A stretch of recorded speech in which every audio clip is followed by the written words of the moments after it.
Petugas kepolisian dari Satuan Lalu Lintas menggelar razia rutin di Jalan Poros Kecamatan Sukamaju pada sore hari. Matahari mulai condong ke barat, lalu lintas cukup padat oleh kendaraan yang hendak pulang kerja dan aktivitas warga sore itu. Dari kejauhan, tampak beberapa petugas berseragam menghentikan pengendara satu persatu. Namun sejak awal, warga yang melintas mulai merasakan ada kejanggalan. Pemeriksaan dilakukan terburu-buru, tanpa penjelasan yang jelas. Tidak terlihat papan pemberitahuan resmi mengenai pelaksanaan razia, tidak ada spanduk atau penanda yang biasanya menunjukkan operasi lalu lintas sesuai prosedur. Beberapa pengendara yang telah selesai diperiksa tampak bergumam pelan saat melanjutkan perjalanan. Ada raut wajah tidak nyaman. Sebagian terlihat menggelengkan kepala, sebagian lain saling berbisik, membicarakan adanya biaya tambahan yang diminta oleh petugas di lokasi. Di tengah suasana tersebut, seorang ustazah bernama Siti, 30 tahun, yang baru pulang mengajar di sebuah madrasah, ikut dihentikan oleh dua oknum polisi. Ia mengendarai sepeda motornya dengan pelan, lalu menepikan kendaraan sesuai arahan. Siti berhenti dengan tertib, duduk tegap di atas motor, menunggu instruksi dengan sikap sopan. Namun pemeriksaan yang dilakukan terhadapnya tidak berjalan sebagaimana mestinya. Tidak ada sapaan yang menjelaskan tujuan pemeriksaan. Tidak ada pertanyaan mengenai surat-surat kendaraan. Tanpa basa-basi, salah satu oknum polisi langsung menyampaikan bahwa Siti harus mengurus administrasi uang rokok sebesar Rp50.000 jika ingin melanjutkan perjalanan. Permintaan itu membuat Siti tertegun. Ia terdiam sejenak, mencoba memahami maksud ucapan tersebut. Dengan nada tenang dan tetap sopan, Siti menjawab bahwa dirinya tidak pernah mendengar adanya aturan tentang pembayaran uang rokok dalam razia lalu lintas. Ia kemudian meminta agar diperlihatkan dasar hukum dari permintaan tersebut. Oknum polisi yang lebih senior tampak tidak menyukai pertanyaan yang diajukan Siti. Raut wajahnya berubah, nada bicaranya meninggi, berbeda jauh dari sikap aparat yang seharusnya menjelaskan prosedur kepada masyarakat. Dengan suara keras, ia kembali bertanya kepada Siti apakah dirinya berniat menolak perintah petugas. Pertanyaan itu bukan disampaikan untuk mencari kejelasan, melainkan bernuansa tekanan. Siti tetap berusaha tenang. Ia tidak menaikkan suara, ia tidak membantah dengan emosi. Dengan sikap sopan, Siti menjelaskan bahwa dirinya hanya ingin mengetahui pelanggaran apa yang ia lakukan sehingga diminta membayar sejumlah uang. Namun penjelasan itu tidak meredakan suasana. Perdebatan pertama pun pecah. Oknum polisi mulai bersikap memaksa. Ia meminta Siti membuka tas dan menyerahkan STNK. Permintaan itu disampaikan tanpa penjelasan apapun mengenai apa yang sedang diperiksa, berbeda dengan prosedur pemeriksaan yang seharusnya disampaikan secara terbuka. Siti mengikuti instruksi tersebut, namun kembali mengulangi pertanyaannya dengan tenang. Ia menanyakan aturan resmi yang menjadi dasar razia dan permintaan pembayaran tersebut. Pertanyaan itu justru dibalas dengan nada tinggi. Oknum polisi menyebut Siti terlalu banyak bicara dan dianggap memperpanjang urusan. Ketika Siti menolak memberikan uang rokok tanpa dasar hukum yang jelas, sikap petugas berubah semakin menekan. Nada bicara yang sebelumnya keras berubah menjadi ancaman halus. Ia mengatakan bahwa jika Siti tidak ingin dipersulit, sebaiknya segera menyelesaikan urusan tersebut. Kalimat itu disampaikan dengan tekanan yang jelas. Bukan sebagai saran, melainkan sebagai peringatan. Situasi mulai terasa tidak seimbang. Di hadapan Siti, kekuasaan mulai ditunjukkan bukan melalui aturan, melainkan melalui tekanan. Konfrontasi verbal itu menjadi awal dari ketegangan yang lebih besar. Siti tetap bersikeras ingin menjalani pemeriksaan sesuai prosedur. Dengan nada yang masih dijaga agar tetap sopan, ia menegaskan bahwa dirinya bukan menolak razia, melainkan menolak adanya pungutan yang tidak resmi. Ia menyampaikan bahwa sebagai warga negara, ia berhak mengetahui dasar dari setiap tindakan yang dikenakan kepadanya. Namun sikap tegas Siti justru memicu ketegangan yang lebih tinggi. Oknum polisi semakin menunjukkan ketidaksenangannya. Tanpa memberikan penjelasan mengenai pelanggaran apapun, ia mulai melontarkan tuduhan bahwa sikap Siti dianggap menghina petugas di depan umum karena tidak mengikuti instruksi mereka. Tuduhan itu disampaikan tanpa alasan yang jelas. Tidak ada ucapan kasar dari Siti. Tidak ada perlawanan fisik. Namun kata-kata tersebut tetap dilontarkan, membuat suasana di lokasi razia semakin panas. Beberapa pengendara yang melintas mulai memperlambat laju kendaraan mereka. Ada yang menoleh, ada yang berhenti sejenak, mencoba memahami sumber suara tinggi yang terdengar dari arah razia. Ketegangan perlahan menjadi perhatian publik. Di hadapan Siti, oknum polisi terus melanjutkan sikap memaksa. Ia kembali menegaskan bahwa Siti harus membayar apabila ingin urusan diselesaikan dengan cepat. Tekanan disampaikan secara verbal, berulang kali, tanpa disertai penjelasan hukum apapun. Dari cara petugas bersikap, semakin terlihat bahwa razia tersebut tidak dijalankan secara prosedural. Tidak ada pendekatan persuasif, tidak ada penjelasan administratif. Yang ada hanyalah tekanan dan pemaksaan. Siti, sebagai seorang ustazah yang dikenal tegas dan berintegritas, tetap menolak tunduk pada praktik tersebut. Ia tetap berdiri pada prinsipnya, meski situasi semakin tidak nyaman. Penolakannya itulah yang perlahan berubah menjadi sumber kemarahan oknum petugas. Ketegangan di lokasi razia semakin meningkat ketika oknum polisi bernama Bribka R kembali meninggikan suara. Dengan ekspresi wajah keras dan mata menatap tajam, ia menunjuk langsung ke arah wajah Ustazah Siti. Gestur itu dilakukan dengan jarak dekat, menciptakan tekanan psikologis yang kuat. Bribka R kemudian memaksa Siti untuk turun dari motornya. Perintah itu disampaikan dengan nada tinggi, seolah Siti sedang berhadapan dengan proses penindakan terhadap pelaku kejahatan. Siti yang sejak awal berusaha tetap tenang, menuruti perintah tersebut dan turun dari motor secara perlahan, lalu berdiri di sisi jalan. Namun meski sudah menuruti perintah, Siti kembali mempertanyakan alasan pemaksaan tersebut. Ia menanyakan dasar perlakuan itu dengan nada hati-hati. Pertanyaan itu tidak dijawab dengan penjelasan, melainkan dibalas dengan amarah. Bribka R menyatakan bahwa sikap Siti dianggap tidak kooperatif dan dapat dikenakan tindakan tegas. Ancaman tersebut disampaikan dengan suara lantang, disaksikan oleh beberapa pengendara yang sudah berhenti di tepi jalan. Situasi mulai menjadi tontonan publik. Ketika Siti meminta agar dimunculkan berita acara atau prosedur resmi pemeriksaan, Bribka R justru semakin kehilangan kendali. Perdebatan kembali memanas saat Bribka R memaksa Siti menyerahkan uang dengan alasan agar proses cepat selesai. Siti tetap menolak dan meminta bukti tertulis apabila memang ada denda yang harus dibayar. Permintaan itu tidak ditanggapi secara profesional. Sebaliknya, oknum polisi kedua yang berada di lokasi mendekat dan mempersempit ruang gerak Siti. Ia ikut menekan dengan mengatakan bahwa semua pengendara sebelumnya sudah membayar dan tidak mempersulit. Ucapan tersebut mulai memantik perhatian warga yang menyaksikan dari kejauhan. Beberapa mulai berbisik, menyadari bahwa alasan semua pengendara membayar justru menunjukkan adanya pungutan liar. Namun Bribka R tetap bersikap arogan. Ia menyuruh warga yang melihat agar tidak ikut campur. Suasana semakin tegang, dan konflik mulai bergerak menuju titik yang lebih berbahaya. Selang beberapa detik setelah tekanan demi tekanan dilontarkan, situasi mencapai titik paling kritis ketika Siti kembali menolak permintaan uang tersebut. Penolakan itu disampaikan dengan suara yang tetap terkendali, namun sikapnya jelas menunjukkan keteguhan prinsip. Bribka R yang sejak awal terlihat semakin kehilangan kesabaran, tiba-tiba melangkah mendekat dan mendorong bahu Siti dengan keras. Dorongan itu dilakukan tanpa peringatan. Tubuh Siti tersentak ke belakang, membuatnya mundur beberapa langkah dan hampir kehilangan keseimbangan di tepi jalan. Reaksi itu langsung memancing suara protes dari beberapa warga yang melihat kejadian tersebut. Mereka mulai bersuara, menegur tindakan kasar yang dilakukan di hadapan umum. Namun Bribka R justru membalas dengan ancaman. Ia mengatakan bahwa Siti akan dibawa ke kantor jika masih terus membantah. Ancaman itu disampaikan sambil Bribka R memegang stang motor Siti. Dengan nada kasar, ia menyatakan bahwa dirinya bisa langsung menahan motor tersebut tanpa surat apapun. Ucapan itu menunjukkan dominasi kekuasaan yang dipertontonkan secara terang-terangan. Meski suaranya mulai bergetar, Siti tetap tidak mundur. Ia menegaskan bahwa tindakan tersebut tidak sesuai aturan dan bahwa dirinya adalah warga negara yang berhak mendapatkan perlakuan adil. Penegasan itu justru membuat Bribka R semakin tersinggung. Dalam kondisi emosi yang memuncak, Bribka R mengangkat tangan dan memukul lengan Siti dengan keras, sambil menyuruhnya diam. Pukulan itu terjadi begitu cepat dan disaksikan langsung oleh warga di sekitar lokasi. Beberapa warga langsung menghampiri dengan ekspresi marah. Ada yang menegur keras tindakan tersebut, ada pula yang mempertanyakan dasar polisi melakukan kekerasan terhadap perempuan yang tidak melakukan perlawanan fisik. Namun bukannya meredakan situasi, Bribka R justru membentak balik warga. Ia menyatakan bahwa siapapun yang menghalangi tugasnya bisa ikut dibawa ke kantor. Tekanan itu membuat suasana berubah semakin panas. Warga mulai merapat ke lokasi. Suara protes terdengar semakin jelas. Beberapa pengendara berhenti lebih lama untuk menyaksikan apa yang terjadi. Di tengah kerumunan, Siti terlihat memegangi lengannya yang mulai memerah akibat pukulan tersebut. Meski terluka, Siti tetap berusaha mempertahankan haknya sebagai warga negara. Dengan suara yang masih tegas, ia menegaskan bahwa dirinya tidak akan membayar pungutan liar apapun. Penolakannya itulah yang menjadi pemicu utama ledakan emosi dari oknum polisi tersebut. Ketegangan di lokasi razia berubah drastis setelah pukulan yang diterima Ustazah Siti. Warga yang sebelumnya hanya menjadi pengamat kini mulai mendekat dengan sikap yang lebih tegas.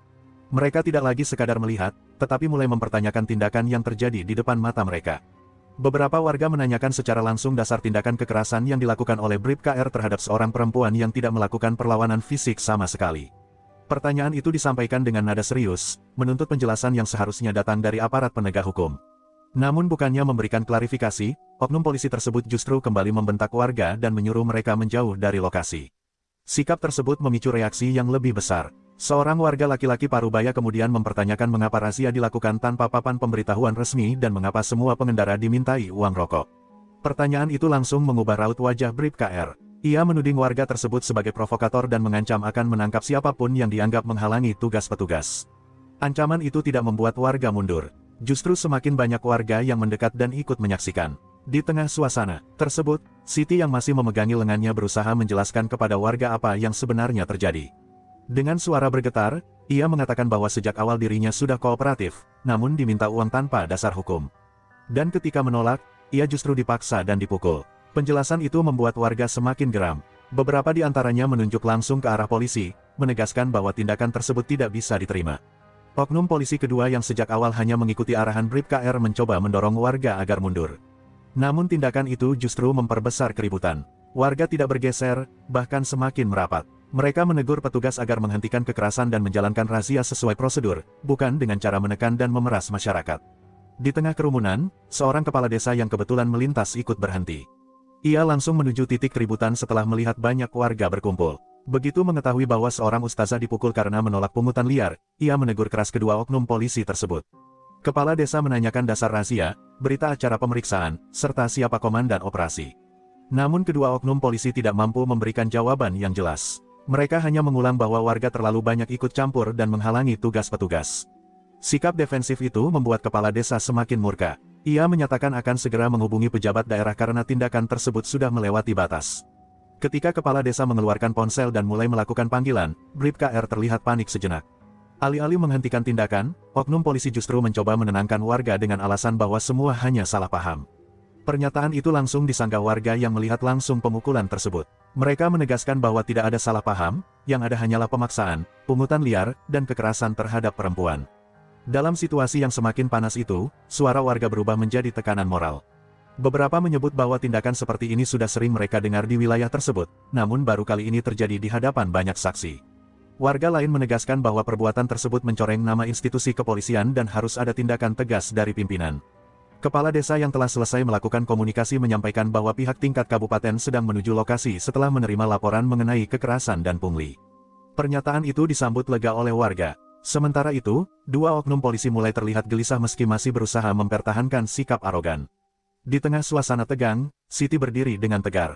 Meski lengannya memerah, ia menegaskan di hadapan warga bahwa dirinya hanya ingin mendapatkan keadilan. Ia bukan menantang polisi, melainkan menolak diperlakukan secara tidak manusiawi. Bab ini berakhir pada kondisi di mana warga telah bersatu menghadang tindakan oknum polisi, kepala desa turun tangan, dan laporan resmi telah diteruskan ke pejabat daerah yang sedang dalam perjalanan menuju lokasi. Situasi di lokasi razia yang memanas berubah drastis begitu sebuah mobil berwarna hitam dengan plat dinas berhenti di tepi jalan. Dari dalam mobil turun Dedi Mulyadi. Tanpa menunggu ajudan atau pengawal, ia langsung berjalan cepat menuju kerumunan warga dan titik konflik. Kehadirannya segera menarik perhatian semua orang. Warga yang sejak awal menahan emosi kini spontan membuka jalan, memberi ruang bagi sosok yang datang. Kedua oknum polisi yang bersikap arogan sejak awal terlihat tegang begitu melihat Dedi Mulyadi melangkah ke arah mereka. Wajah mereka menunjukkan ketidaknyamanan yang jelas. Tanpa basa-basi, Dedi Mulyadi langsung menanyakan siapa petugas yang terlibat dalam pemeriksaan terhadap Ustazah Siti. Warga serentak menunjuk ke arah dua oknum polisi, terutama Bribka R, yang kini berusaha berdiri tegap namun wajahnya pucat. Nampak jelas ketegangan memenuhi udara. Dedi mendekat, menatap tajam Bribka R, dan meminta penjelasan langsung di hadapan warga. Bribka R berusaha menjawab dengan suara terbata-bata, mencoba berdalih bahwa mereka hanya menjalankan razia rutin. Namun Dedi langsung memotong penjelasan itu. Ia menuntut klarifikasi mengenai permintaan uang dan tindakan pemukulan terhadap seorang perempuan. Ketika ditanya mengenai dasar permintaan uang rokok, tak ada satupun jawaban jelas yang dapat diberikan oleh kedua oknum polisi.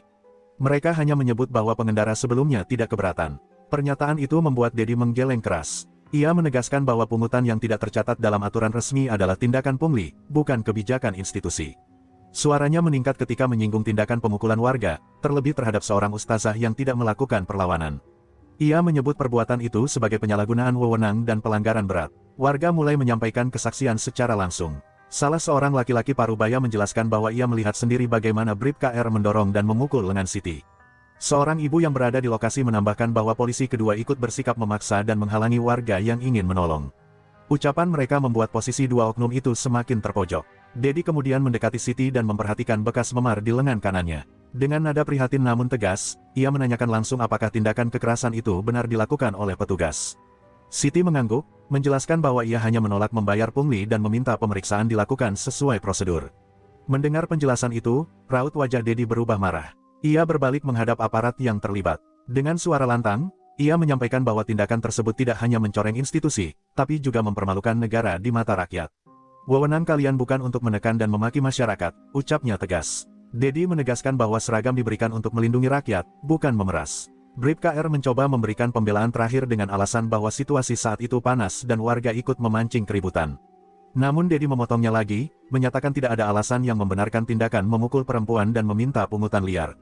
Ia menekankan bahwa razia harus dilakukan sesuai SOP, bukan melalui ancaman, dorongan, atau intimidasi. Di hadapan warga yang berkumpul, Dedi kemudian meminta kedua oknum polisi untuk melepas rompi dan atribut kepolisian mereka saat itu juga. Perintah itu membuat keduanya terkejut. Namun Dedi tidak memberi ruang negosiasi. Ia menyampaikan bahwa apa yang mereka lakukan adalah kesalahan berat yang harus mendapat tindakan disiplin langsung. Warga yang sejak tadi menahan emosi menghela napas lega melihat ketegasan tersebut. Suara bisik-bisik berubah menjadi dukungan terbuka. Beberapa warga menyuarakan bahwa ketegasan seperti ini sudah lama mereka harapkan. Siti terlihat meneteskan air mata bukan karena rasa sakit, tetapi karena keadilan mulai tampak di depan mata. Dedi kemudian menjelaskan bahwa kasus ini akan dibawa ke proses hukum lebih lanjut. Ia memastikan Siti mendapatkan pendampingan medis dan hukum. Tindakan tegas ini tidak hanya untuk menghukum oknum, tetapi juga sebagai pesan keras terhadap siapapun yang menyalahgunakan institusi dengan arogansi dan pungli. Bab ini berakhir pada titik ketika Dedi Mulyadi hadir, memeriksa langsung, dan menyimpulkan bahwa tindakan tegas harus diberikan kepada kedua oknum polisi. Setelah memerintahkan mereka melepas atribut, suasana di lokasi berubah total. Ketegangan yang sebelumnya dominan berganti menjadi lega dan penuh perhatian, semua mata tertuju pada langkah tegas. Berikutnya yang akan diambil Dedi Mulyadi. Tanpa menunggu waktu lama, Dedi Mulyadi meminta kedua oknum polisi untuk berdiri di samping mobil dinasnya. Beberapa menit kemudian, seorang perwira pengawas datang ke lokasi. Di hadapan perwira tersebut, warga, dan Siti, Dedi menegaskan bahwa kedua oknum harus segera dibawa ke kantor untuk diproses secara disiplin dan hukum. Suaranya tegas dan lantang, tindakan pemukulan dan pungli adalah pelanggaran berat, dan kalian tidak layak memakai seragam ini hari ini juga. Salah satu oknum yang sejak awal hanya mengikuti perintah seniornya mencoba memohon agar tidak diberhentikan di tempat. Namun Dedi tidak memberi ruang untuk negosiasi. Ia menegaskan bahwa tindakan kedua oknum dilakukan secara bersama-sama, dan diamnya sang junior ketika rekannya melakukan kekerasan merupakan bentuk pembiaran yang tak dapat dimaafkan. Perwira pengawas kemudian mengambil langkah untuk mengamankan kedua oknum tersebut. Mereka dipastikan tidak lagi melakukan kontak dengan warga, sehingga ketegangan langsung mereda sedikit demi sedikit. Warga yang sejak awal menahan emosi, mulai mengekspresikan apresiasi secara terbuka. Beberapa dari mereka menyampaikan bahwa tindakan pungli seperti ini bukanlah kejadian pertama di wilayah tersebut. Dedi kemudian mendekati Siti, yang masih berdiri dengan pakaian lusuh setelah konfrontasi panjang. Ia memastikan bahwa Siti mendapatkan perawatan segera untuk memarnya dan memerintahkan tim pendamping untuk menemaninya ke puskesmas terdekat. Warga di lokasi mulai menyampaikan dukungan moral, sebagian bahkan mengantar Siti ke kendaraan pendamping untuk memastikan ia aman. Sebelum meninggalkan lokasi, Dedi memerintahkan pembubaran razia ilegal tersebut. Semua perlengkapan yang dipasang tanpa prosedur resmi diminta untuk diturunkan. Ia menegaskan bahwa razia kedepannya harus dilakukan dengan SOP yang jelas, dengan pengawasan ketat, dan tanpa pungutan liar dalam bentuk apapun. Dalam suasana yang mulai mereda, Siti terlihat menunduk, mengusap air mata yang bercampur rasa lega. Ia tidak menyangka bahwa keberaniannya menolak pungli akan berujung pada tindakan tegas dan penegakan keadilan yang nyata. Warga yang melihatnya mengangkat tangan, memberi salam hormat, dan menyatakan dukungan moral atas keberanian Siti. Ketika kendaraan pendamping bergerak meninggalkan lokasi, Dedi menutup insiden tersebut dengan satu pesan keras yang bergema di telinga semua warga. Tidak ada aparat yang boleh semena-mena kepada rakyat. Siapapun yang bertugas harus ingat, rakyatlah yang memberi kepercayaan. Pernyataan itu mengakhiri rangkaian insiden yang sejak awal diwarnai ketegangan, pungli, dan kekerasan. Berkat keberanian warga, ketegasan seorang pemimpin, dan sikap teguh Siti, konflik tersebut berubah menjadi momen penegakan keadilan yang disaksikan secara langsung oleh masyarakat. Integritas dan prinsip tidak bisa ditawar. Meskipun menghadapi tekanan fisik dan verbal dari oknum aparat, Siti tetap memegang teguh prinsipnya, mematuhi hukum yang sah dan menolak pungli. Integritas seperti ini menjadi contoh bagi masyarakat dan aparat sendiri.